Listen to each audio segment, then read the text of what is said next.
Hello guys, how are you doing? Welcome to my channel and thank you for dropping by. And I hope you guys are doing fine. I have finally done the Thoma Hangout event and I managed to get a hold of his trial mode. And I'm actually quite excited for this character.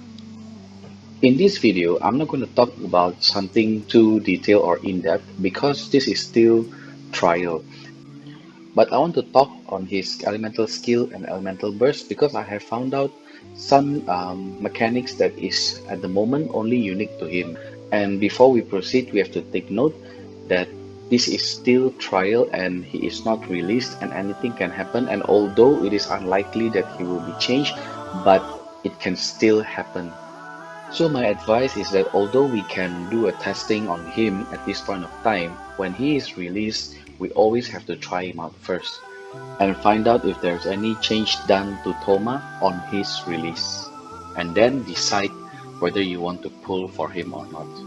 Better still, you wait for the YouTubers to do a full analysis on him, and then you decide whether you want to pull on the banner, especially if you do not want to get HuTao. Let's start with Thoma's skill E. His skill E essentially provides with a pyro shield, and upon casting, applies pyro to himself. Although the shield that is provided by his elemental skill is not as strong as Zhongli, but I think it is quite decent. And since it's pyro, it absorbs pyro damage more effectively. And the really interesting and unique part of this is that this shield can be refreshed and the damage absorption value can be added. And the key to refreshing and adding the damage absorption value of the shield lie in the skill Q. His skill Q has a lot of description, but it can be broken down to a few parts. In the first part, it explains that during activation, Thoma will spin his pole arm and will deal AoE pyro damage. And then it will put himself into the scorching Oyoroi state. And the second part describes when you are in the scorching Oyoroi state, the active character's normal attack will trigger Fiery Collapse that will deal AoE pyro damage and summoning Blazing Barrier. And this Fiery Collapse can be triggered once every 1 second. And it is further explained that except for the amount of damage they can absorb, the Blazing Barrier created in this way are identical to those created by his elemental skill, Blazing Blessing. And therefore, the shield will be able to absorb pyro damage more effectively, and when each of these new Blazing Barrier is obtained, the remaining damage absorption of an existing Blazing Barrier will stack, and its duration will be refreshed.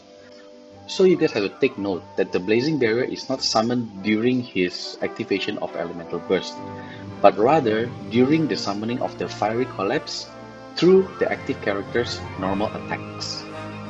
And although the normal attacks don't hit any monster or any enemy, it will still summon the Fiery Collapse. The way it works is identical to Xingqiu's Elemental Burst. And to make it even better, both of his passive talents are actually very good, and they synergize very well with his kit. The first one is increasing the strength of the Blazing Barrier each time the active character obtains or refreshes it. And the second passive talent increases the damage of the Fiery Collapse by making it scale with HP. All in all, I'm quite excited for this character and I'm actually quite expecting him. And I can't wait to get him and to test him out on Spiral Abyss. That's it for the theory discussion. I've actually prepared video clips featuring Thoma and combining with other 5-star characters to give you a general idea on how Thoma can be used to support the other characters. So if you're interested, feel free to watch the video until the end.